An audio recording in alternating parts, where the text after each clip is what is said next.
네, 이 시간에 우리 오늘 말씀을 같이 찾아보도록 하겠습니다. 네, 오늘 말씀은 마태복음 26장 57절에서 68절 말씀입니다.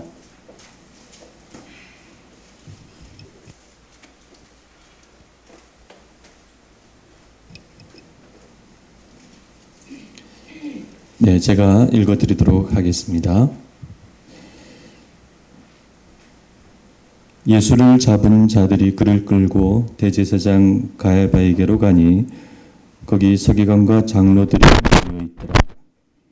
베드로가 멀찍이 예수를 따라 대제사장의 집들에까지 가서 그 결말을 보려고 안에 들어가 하인들과 함께 앉아 있더라. 대제사장들과 온 공회가 예수를 죽이려고 그를 칠 거짓 증거를 찾으매 거짓 증인이 많이 왔으나 얻지 못하더니 후에 두 사람이 와서 이르되 이 사람의 말이 내가 하나님의 성전을 헐고 사흘 동안에 지을 수 있다 하더라 하니 대제사장이 일어나서 예수께 묻되 아무 대답도 없느냐 이 사람들이 너를 치는 증거가 어떠하냐 하되 예수께서 침묵하시거늘 대제사장이 이르되 내가 너로 살아계신 하나님께 맹세하게 하노니 내가 하나님의 아들 그리스도인지 우리에게 말하라. 예수께서 이르시되 내가 말하였느니라. 그러나 내가 너희에게 이르노니 이후에 인자가 권능의 우편에 앉아 있는 것과 하늘 구름을 타고 오는 것을 너희가 보리라 하시니 이에 대제사장이 자기 옷을 찢으며 이르되 그가 신성모독하는 말을 하였으니 어찌 더 증인을 요구하리요. 보라 너희가 지금 이 신성모독하는 말을 들었도다. 너희 생각은 어떠하냐? 대답하여 이르되 그는 사형에 해당하니라 하고 이에 예수의 얼굴에 침 뱉으며 주먹으로 치고 어떤 사람은 손바닥으로 때리며 이르되 그리스도야 우리에게 선지자 노릇을 하라. 너를 친 자가 누구냐 하더라. 아멘. 네, 오늘 이 말씀을 가지고 정죄받으신 예수님이라는 제목으로 말씀을 나누고자 합니다. 겟세마네 동산에서 예수님을 체포한 무리들은 예수님을 대제사장의 집으로 끌고 갔습니다. 연락을 받은 공회원들이 속속 도착하고 거기서 사내들인 공회가 열렸습니다. 사내들인 공회는 유대의 최고 정책 의결 기구이자 또 최고 재판소입니다. 거기에 전직 대제사장 안나스와 현직 대제사장 가야바 그리고 여러 제사장과 서기관과 장로들이 모여 있었습니다. 이 사내들이는 예수님에 대한 재판의 결론을 이미 정해 놓고 있습니다. 재판 과정은 요식행위였고 예수님을 신문해서 사형을 할 근거를 확보하는 것이 목적이었습니다. 이렇게 결론을 정해놓은 재판, 잘못된 악한 재판입니다. 59절이 그것을 말씀하고 있습니다. 대제사장들과 온 공회가 예수를 죽이려고 그를 칠 거짓 증거를 찾으매 이런 내용을 그들도 알고 예수님도 잘 알고 있습니다. 이렇게 뻔히 알면서 재판을 한다는 것이 악한 일이죠. 자신들의 자리와 권력과 기득권을 위해서 죄 없는 자를 지금 정죄하고 있습니다. 본래 사람의 재판은 하나님의 재판을 대리하는 행위입니다. 하나님의 재판과 판결이 온전히 공정하죠. 그래서 인간의 재판과 판결은 하나님의 법과 재판을 추종해야 합니다. 모든 법은 자연법에서 비롯되었고 자연법은 하나님으로부터 왔습니다. 그래서 인간의 재판과 하나님의 재판의 그 연결고리가 끊어지면 인간의 재판은 부패하고 정당성을 상실하게 됩니다. 지금 이 사내들인 공회의 재판은 그런 전형적인 인간의 재판이라고 할 수 있습니다. 그런데 이와 같은 사내들인 공회의 이 재판은 그 진행 과정도 좋지 못했습니다. 예수님을 칠 거짓 증인을 미리 섭외해서 세웠지만 서로 말이 맞지 않았습니다. 그런 가운데 최종적으로 두 사람이 일어나서 예수님을 성전 모독죄로 고발했습니다. 이 성전 모독죄는 중요한 죄이죠. 오래전 선지자 예레미야가 성전문에 서서 이 성전은 황폐화될 것이다. 더 이상 이 성전을 하나님의 성전이라고 말하지 말라. 그렇게 예언했다가 죽을 뻔하였습니다. 예수님께서 성전 모독을 하셨다. 그런데 이 증언도 부실하고 예수님을 정죄하기 어려웠습니다. 예수님은 자신이 성전을 헐겠다고 말씀하신 일이 없고 또 새로운 성전 건물을 사흘에 내가 짓겠다고 말씀한 일도 없었기 때문입니다. 대항할 가치가 없는 그런 거짓 증언에 대해서 예수님은 침묵하셨습니다. 이렇게 산헤드린 공회가 예수님을 치려고 준비한 것들이 다 실패로 돌아갔습니다. 그러자 이 전직 대제사장이자 당시 유대 정치 사회 최고 자리에 있던 안나스가 예수님을 직접 신문합니다. 참고로 이 안나스는 자신이 대제사장을 역임했을 뿐만 아니라 자기 아들 5명을 다 대제사장으로 세웠고 지금은 자신의 사위 가야바를 대제사장으로 세운 인물입니다. 내가 너로 살아계신 하나님께 맹세하게 하노니 내가 하나님의 아들이 그리스도인지 우리에게 말하라. 하나님께 맹세하고 말하라고 하는 이 안나스의 말이 참 교묘합니다. 이와 같은 안나스의 말에 이제까지 침묵하셨던 예수님이 드디어 입을 여셨습니다. 내가 말하였느니라. 이 예수님의 대답은 안나스의 말을 대체로 긍정하시는 말입니다. 내가 나를 하나님의 아들 그리스도라고 말했다. 그렇다. 나는 하나님의 아들 그리스도이다. 그런데 예수님의 말씀은 여기에서 그치지 않았습니다. 그러나 나는 내가 생각하는 그 정도의 하나님의 아들, 그 정도의 그리스도가 아니다. 이런 의미에서 예수님은 내가 말하였느니라는 말 다음에 그러나라는 말을 덧붙이셨습니다. 왜냐하면 이 하나님의 아들이라는 말은 당시로서는 그렇게 특별한 말이 아니기 때문입니다. 로마 황제도 자신을 신의 아들이라고 그렇게 종종 말했죠. 하나님의 아들이라는 말이 예수님을 가리키는 고유 명칭이 되고 또 신성을 가진 그런 말로 굳어진 것은 예수님의 부활 이후입니다. 그래서 지금 현재 하나님의 아들 그리스도라는 말에 아직 신성의 의미는 없습니다. 그래서 이 말은 다만 하나님이 보내신 기름 부음을 받은 특별한 사람 메시아라는 의미입니다. 그래서 안나스가 말한 의미가 바로 이것입니다.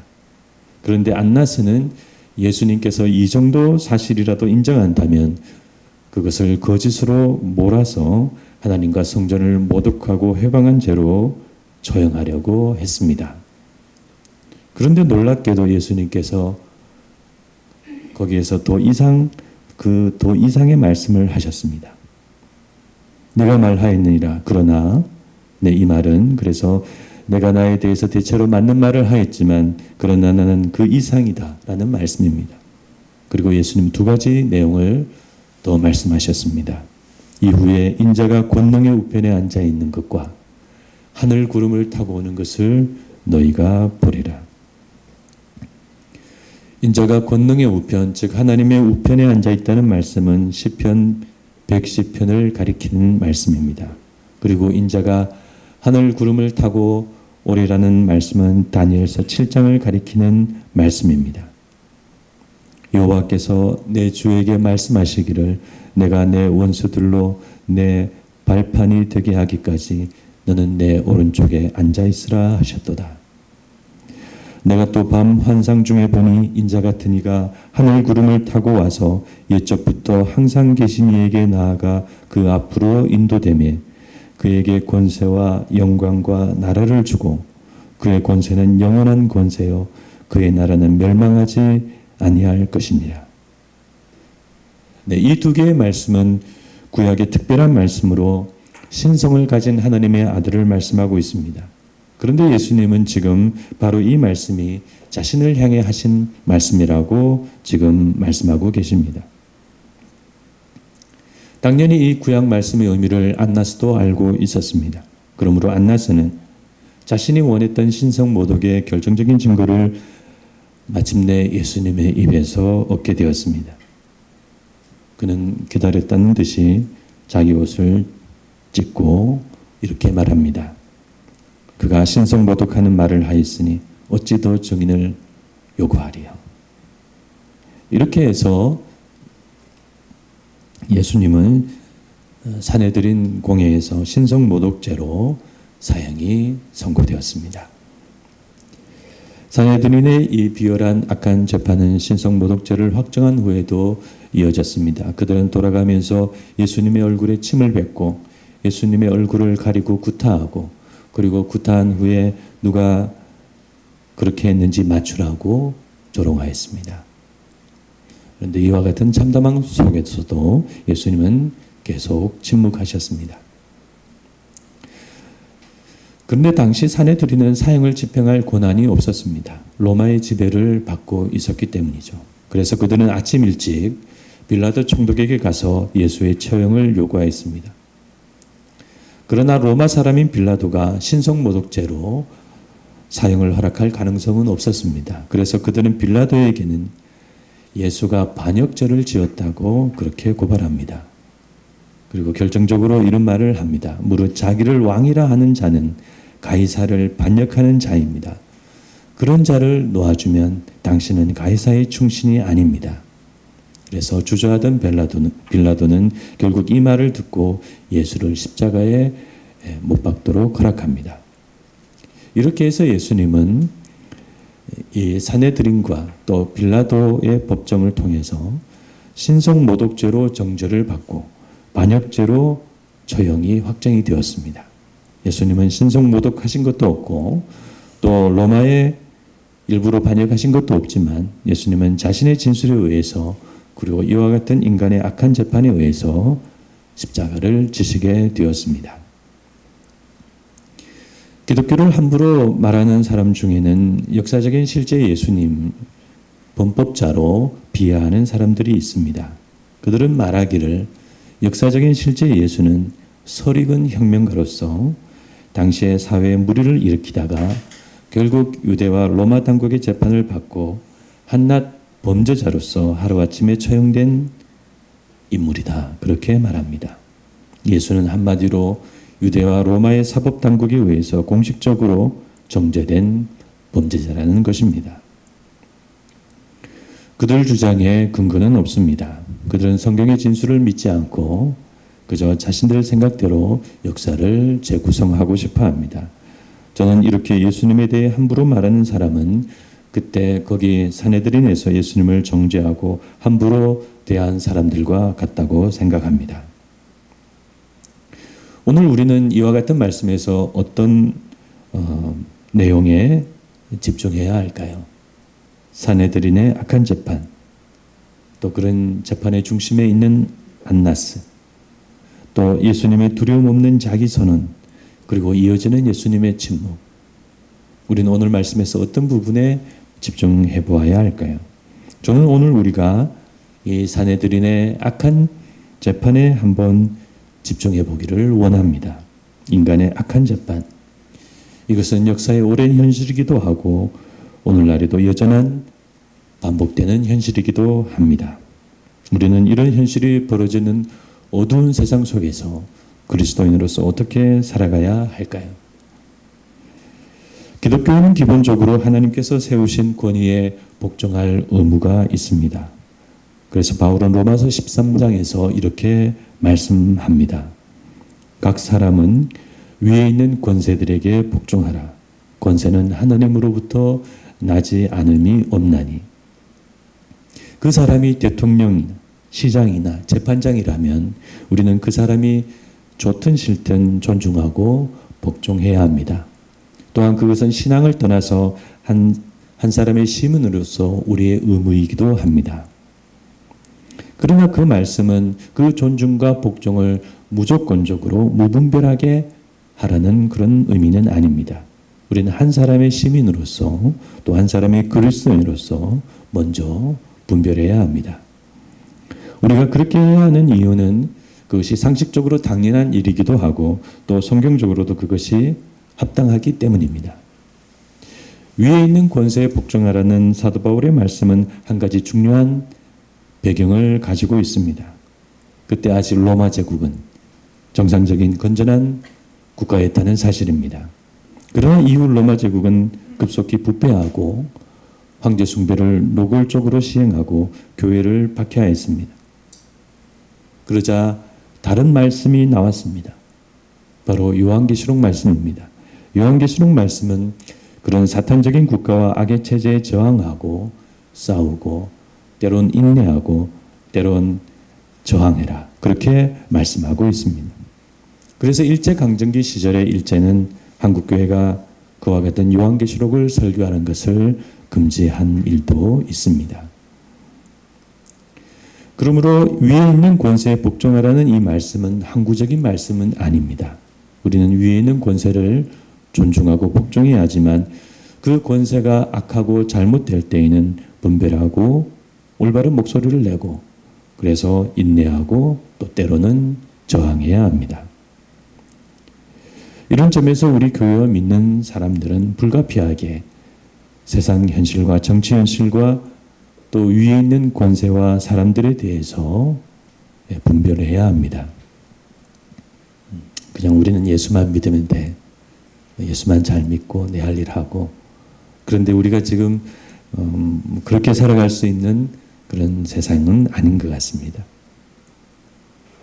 교회가 정치적이 된다든지 특정 정치색을 가진다든지 정치에 과도한 관심과 참여를 한다든지 하면 안 되지만 그렇다고 세상 현실이나 정치 현실과 담을 쌓고 그저 순수한 신앙과 하늘나라와 영혼 구원만 말해서도 안 됩니다. 세상 현실에 어둡고 분별할 줄 모르는 교회나 신앙인은 하나님을 위해서 이 세상에서 뭔가를 할 수가 없습니다. 삶 따로 믿음 따로 그런 이상한 신앙이 되고 그런 믿는 자는 세상에서 하나님의 뜻을 이루지도 못하고 오히려 하나님의 뜻을 방해하게 됩니다. 우리는 그런 믿는 대통령, 그런 믿는 정치인, 그런 믿는 지도자들을 많이 보았습니다. 그러므로 우리는 악하고 잘못된 것을 분별할 정도로는 세상을 알아야 합니다. 아무쪼록 하나님의 뜻과 성경 말씀을 따라서 세상을 잘 분별하시는 성도가 되시기를 바랍니다.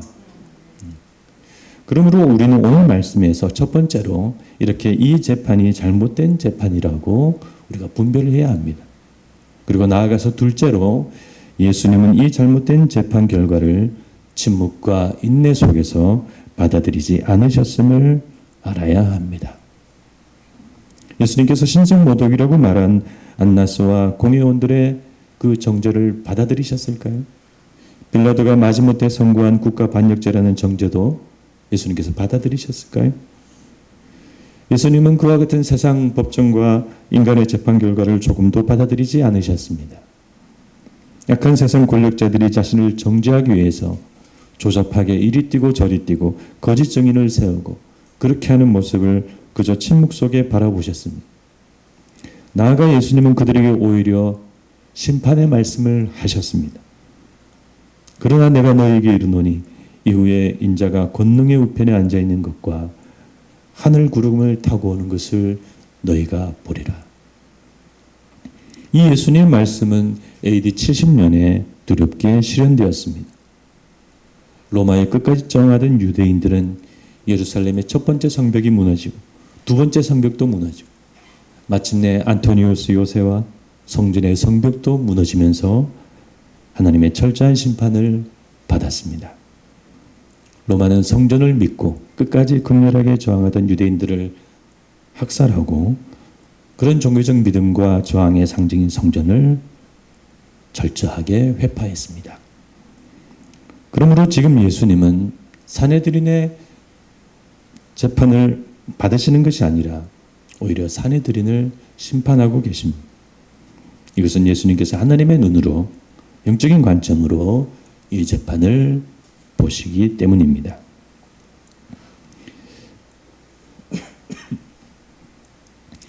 사실 지금 예수님의 마음을 무겁게 누르고 있는 것은 산헤드린이나 빌라도가 아닙니다. 지금 예수님의 마음에 있는 것은 하나님의 정죄입니다.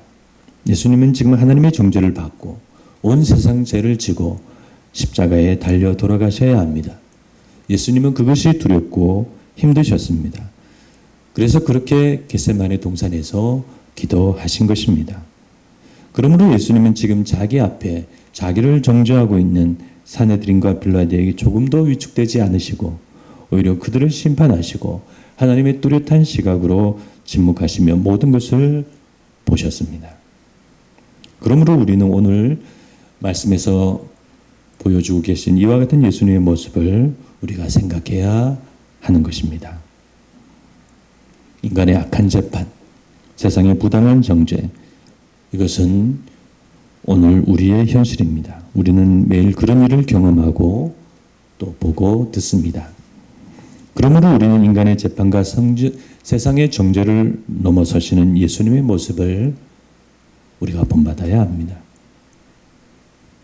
예수님은 하나님의 뜻과 기준으로 그런 인간의 정죄와 세상의 그런 정죄를 넘어서고 계십니다. 그래서 여기에 혹 어떤 잘못이나 문제가 있어서 실제로 재판을 받으신 분이 계십니까? 그 재판이 올바른 재판이면 존중하시기를 바랍니다. 그러나 그 재판이 올바른 재판이 아니고 하나님 앞에서 잘못된 재판이라면 그 결과에 좌우되지 마시고 평안하고 담대하시기를 바랍니다. 우리는 잘못된 세상의 재판과 세상의 정죄와 사람들의 평가를 넘어서야 합니다. 우리는 예수님처럼 하나님의 눈으로 바라보아야 합니다. 그것이 진짜 재판입니다. 하늘에는 천상회의가 있고 하늘 보좌 앞에는 하나님의 판결이 있습니다. 그것이 진짜 판결입니다. 우리가 세상과 사람들의 눈에 아무리 옳게 보여도 하나님이 정죄하신다면 우리는 평안할 수 없습니다. 아무리 법원이 우리 무죄를 선고하고 검사가 불기소하고 경찰이 무혐의 처리하고 사람들이 괜찮다 해도 하나님이 싫어하시고 기뻐하지 않으시면 우리는 평안할 수 없습니다. 제가 몇 번 예를 들었지만 사랑의 교회가 공공도로 지하를 파고 예배당을 넓게 만들고 그렇게 건축한 것을 하나님이 기뻐하실까요? 사랑의 교회는 그것을 지금까지 법적으로 옳게 만들려고 다투고 있습니다. 사랑의 교회는 최종적으로 법적인 정당성을 인정받을지도 모르죠. 그러나 하나님은 그것을 옳게 보시지 않을 것 같습니다. 이번에 사랑제일교회 정광훈 목사라는 분이 재개발 보상금으로 수백억 원을 받았다고 합니다. 법원의 결정도 무시하고 버틴 결과 그분은 그렇게 많은 돈을 받게 되었습니다. 그 돈이 어디에서 나올까요? 재개발 조합원 한 사람 한 사람의 소중한 재산과 주머니에서 나온 피와 땀과 눈물의 그런 돈입니다. 저는 당연히 하나님께서 그것을 기뻐하시지 않는다고 믿습니다. 만약에 제가 그 조합원이고 불신자라면 저는 하나님을 결코 믿고 싶은 마음이 없을 것입니다. 여러분, 우리가 법과 제도를 존중하고 믿고 따라야 하지만 우리 그리스도인의 판단과 기준은 그것을 넘어 하나님이 되어야 합니다. 하나님이 기뻐하지 않으시면 우리는 세상과 사람들이 또 세상 법이 아무리 괜찮다 하고 말해도 안심해서는 안 됩니다. 반면에 하나님이 괜찮다 하시면 우리는 세상의 판단과 정죄에도 불구하고 당당하고 용기 있게 살아가야 합니다. 개척교회를 하던 시절 저는 참 초라한 목사였습니다. 목사도 다 같은 목사가 아닙니다. 교인도 없고 돈도 없고 세상의 눈으로 보면 실패한 목사죠. 그러나 하나님은 늘 저와 저희 작은 사역을 돌보아 주시고 지켜주셨습니다. 여기까지인 것 같습니다라고 기도하면 하나님은 아니야 라고 말씀하시는 것 같았습니다. 하나님은 그렇게 저를 이끌어 주시고 또 저와 저희 작은 사역을 인정해 주셨습니다. 네, 작은 교회 목사나 큰 교회 목사나 다 이와 같은 하나님의 은혜와 인도하심으로 살아가는 줄 믿습니다. 여러분도 마찬가지입니다. 잘 살든 못 살든 성공하든 실패하든 재판을 받든 평가를 받든 사람들의 눈에 이렇게 보이든 저렇게 보이든 그 기준은 세상과 사람이 아니라 하나님이 되시기를 바랍니다. 우리는 그런 영적인 기준을 가지고 살아가는 그리스도인이 되어야 하겠습니다. 말씀을 맺고자 합니다. 우리는 오늘 말씀에서 사내들인의 악한 재판과 정죄를 뛰어넘으시는 그런 예수님을 봅니다. 그러므로 우리도 이 어두운 세상 현실과 사람의 정죄와 비난과 평가와 재판을 예수님처럼 뛰어넘어야 하겠습니다. 풍성한 한가위, 넉넉한 추석 명절입니다. 여러분의 마음에 예수님의 사랑과 은혜와 모습과 자체가 가득하시기를 주님의 이름으로 간절히 빕니다. 네, 기도하시겠습니다.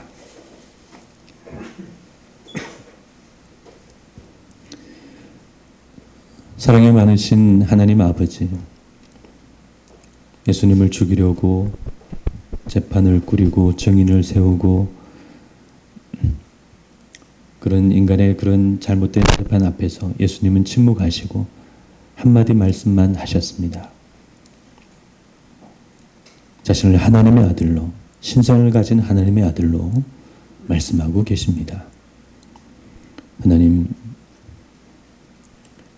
부당한 세상의 정죄와 사람들의 비판에 대해 맞서셨던 예수님의 모습을 저희들 보게 하여 주시옵소서.